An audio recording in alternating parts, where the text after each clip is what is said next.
पंजाब में तब्दीली की बातें करने वाले अपनी फिक्र करें। वज़ीर आला चौधरी परवेज़ इलाही का मुखालिफिन को मशवरा, वफाक की कारकर्दगी पर फट पड़े।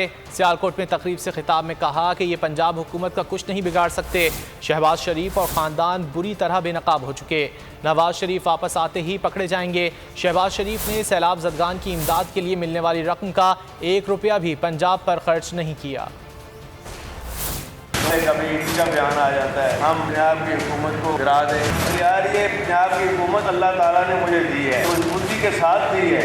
ये अपनी फिक्र बनाएं। पंजाब हुकूमत ये कुछ भी नहीं बिगाड़ सकेंगे, इनको समझ होनी चाहिए। सिर्फ हुकूमत के लालच में बेड़ा गर्क कर दिया है, बुरी तरह एक्सपोज हुआ है। इस बात ये खानदान एक्सपोज हुआ है। अभी मकरूर भाई को मिलने चला जाता है ना, उसको किसी ने आने देना है, आते ही अंदर आते ही पकड़ा जाएगा। ये केसों की इनके ऊपर भरमार है, पहले की है। ये इमरान खान की हुकूमत ने नहीं बनाए, पहले के बने हुए हैं। इंटरनेशनल मीडिया पर बोल छा गया, बोल बना हक और सच की आवाज। पाकिस्तान में बोल न्यूज को बंद क्यों किया जा रहा है? इंटरनेशनल मीडिया समेत अमरीकी काउंसिल ऑफ फॉरेन रिलेशन समेत हर प्लेटफॉर्म पर बोल न्यूज के चर्चे। बोल न्यूज की हक और सच की आवाज बंद करने पर सवालात उठाए जाने लगे। सबसे ज्यादा व्यूज, सबसे ज्यादा रील्स और सबसे ज्यादा रेटिंग के साथ बोल अब भी नंबर 1 पोजीशन पर बरकरार।